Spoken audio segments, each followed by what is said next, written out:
ಶಾಸಕ ದರ್ಶನ್ ಪುಟ್ಟಣ್ಣಯ್ಯ ಮತ್ತೆ ಅಮೆರಿಕಾಗೆ ಹಾರಿದ್ದಾರೆ. ಇನ್ನು ಮೇಲುಕೋಟೆ ಕ್ಷೇತ್ರದ ಶಾಸಕ ದರ್ಶನ್ ಪುಟ್ಟಣ್ಣಯ್ಯ ಶಾಸಕರಾಗಿ ಆಯ್ಕೆಯಾದ 7 ತಿಂಗಳಲ್ಲಿ 4 ಬಾರಿ ಪಯಣ ಬೆಳೆಸಿದ್ದಾರೆ.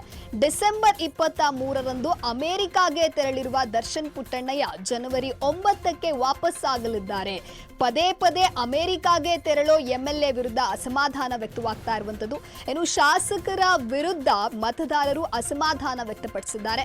ಅಮೆರಿಕಾದ ಕಂಪನಿ ಮಾರಿ ಇಲ್ಲೇ ನೆಲೆಸ್ತೀನಿ ಎಂದಿದ್ದ ದರ್ಶನ್ ಪುಟ್ಟಣ್ಣಯ್ಯ ಚುನಾವಣೆಗೂ ಮುನ್ನ ಹೇಳಿಕೆಯನ್ನ ನೀಡಿದ್ದು, ಇದೀಗ ಪದೇ ಪದೇ ಅಮೆರಿಕಾಗೆ ದರ್ಶನ್ ಪುಟ್ಟಣ್ಣಯ್ಯ ಪಯಣ ಮಾಡ್ತಾ ಇದ್ದಾರೆ. ದರ್ಶನ್ ಪುಟ್ಟಣ್ಣಯ್ಯ ಅಮೆರಿಕಾಗೆ ತೆರಳ್ತಾ ಇರೋದು ಬಿಸ್ನೆಸ್ ಮಾಡೋದಕ್ಕ? ಶಾಸಕರು ರೈಲಿನಲ್ಲಿ ಆಟೋದಲ್ಲಿ ಪ್ರಯಾಣಿಸ್ತಾರೆ ಅಂತ ಫೋಟೋ ಹಾಕ್ತಾರೆ, ಅದೇ ರೀತಿ ಅವರು ವಿಮಾನದಲ್ಲಿ ಓಡಾಡೋದನ್ನ ಹಾಕಬೇಕಲ್ವಾ? ಅಮೆರಿಕಾ ಕಂಪನಿಯು ಇಲ್ಲೇ ಸ್ಥಾಪಿಸಿದ್ರೆ ನಮಗೂ ಕೆಲಸ ಸಿಗತ್ತೆ, ಪದೇ ಪದೇ ಅಲ್ಲಿಗೆ ಹೋಗೋದು ತಪ್ಪತ್ತೆ. ಏನು ಎಂಎಲ್ಎ ಇಲ್ಲೇ ಇದ್ದಂಗೆ ಆಗುತ್ತೆ. ಶಾಸಕರೇ ಇಲ್ಲ ಅಂದ್ರೆ ನಮ್ಮ ಸಮಸ್ಯೆಯನ್ನ ಯಾರ ಹತ್ರ ಹೇಳ್ಕೋಬೇಕು?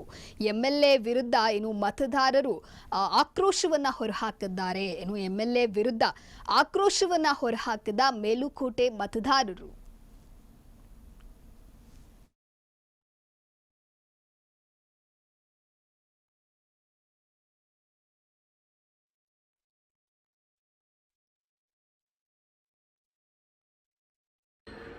ಮೇಲುಕೋಟೆ ವಿಧಾನಸಭಾ ಕ್ಷೇತ್ರದ ಶಾಸಕರಾದಂಥ ದರ್ಶನ್ ಪುಟ್ಟಣ್ಣಯ್ಯನವರು 2023ರ ವಿಧಾನಸಭಾ ಚುನಾವಣೆಗೆ ಮುಂಚೆ ಅಮೆರಿಕದಲ್ಲಿರ್ತಕ್ಕಂಥವರ ಎಲ್ಲ ಕಂಪನಿ ಮತ್ತು ಷೇರುಗಳನ್ನು ಮಾರಾಟ ಮಾಡಿ ಈ ಕ್ಷೇತ್ರದ ಜನರ ಜೊತೆ ನಾನು ನಿರಂತರವಾಗಿ ಇರ್ತೇನೆ, ನೀವು ನನ್ನನ್ನು ಚುನಾವಣೆಯಲ್ಲಿ ಗೆಲ್ಲಿಸ್ಕೊಡ್ಬೇಕು ಅಂತೇಳಿ ಮತವನ್ನು ಪಡೆದಂಥ ದರ್ಶನ್ ಪುಟ್ಟಣ್ಣಯ್ಯನವರು ಅವರ ಮಾತಿಗೆ ಹೋಗೊಟ್ಟು ಕ್ಷೇತ್ರದ ಜನರು ಚುನಾವಣೆಯಲ್ಲಿ ಗೆಲ್ಲಿಸಿದ್ದಾರೆ.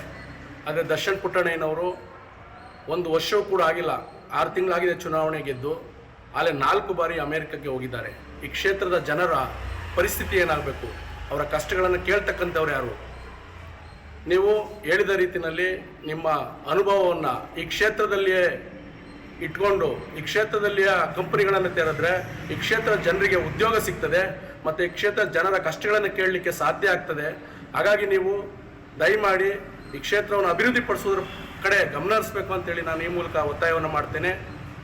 ಈ ರೀತಿ ನೀವು ಪದೇ ಪದೇ ಕ್ಷೇತ್ರವನ್ನು ಬಿಟ್ಟು ಹೋಗ್ತಾ ಇದ್ರೆ ಕ್ಷೇತ್ರದ ಜನರನ್ನ ಅವರ ಕಷ್ಟಗಳನ್ನು ಯಾರು ಕೇಳ್ತಾರೆ? ಕ್ಷೇತ್ರ ಅಭಿವೃದ್ಧಿ ಹೆಂಗಾಗ್ತದೆ ಅಂತಕ್ಕಂಥ ಪ್ರಶ್ನೆ ನಮ್ಮನ್ನು ಕಾಡ್ತಾ ಇದೆ. ಹಾಗಾಗಿ ದಯಮಾಡಿ ಮಾನ್ಯ ಪುಟ್ಟಣ್ಣಯ್ಯನವರೇ, ದರ್ಶನ್ ಪುಟ್ಟಣ್ಣಯ್ಯನವರೇ, ಈ ಅಮೆರಿಕೆಗೆ ಹೋಗ್ತಕ್ಕಂಥದ್ದನ್ನು ನಿಲ್ಲಿಸಿ ನಿಮ್ಮ ಕುಟುಂಬ ಏನು ಅಮೆರಿಕದಲ್ಲಿ ಹೆಂಡತಿ ಮಕ್ಕಳು ಇದ್ದಾರೋ ಅವರನ್ನು ತಮ್ಮ ಸ್ವಗ್ರಾಮವಾಗಿರ್ತಕ್ಕಂಥ ಕ್ಯಾತ್ನಳ್ಳಿಗೆ ಕರೆದುಕೊಂಡು ಬಂದು ಕ್ಯಾತ್ನಳ್ಳಿ ಗ್ರಾಮದಲ್ಲಿ ನೀವು ವಾಸ್ತವವನ್ನು ಮಾಡಿದ್ರೆ ಈ ಕ್ಷೇತ್ರದ ಜನರ ಕಷ್ಟವನ್ನು ಕೇಳಲಿಕ್ಕೆ ಸಾಧ್ಯ ಆಗ್ತದೆ, ಈ ಕ್ಷೇತ್ರದ ಅಭಿವೃದ್ಧಿಯನ್ನು ಮಾಡಲಿಕ್ಕೆ ಸಾಧ್ಯ ಆಗ್ತದೆ ಅಂತಕ್ಕಂಥ ಮಾತನ್ನು ನಾನು ಈ ಸಂದರ್ಭದಲ್ಲಿ ಹೇಳಲಿಕ್ಕೆ ಬಯಸ್ತೇನೆ.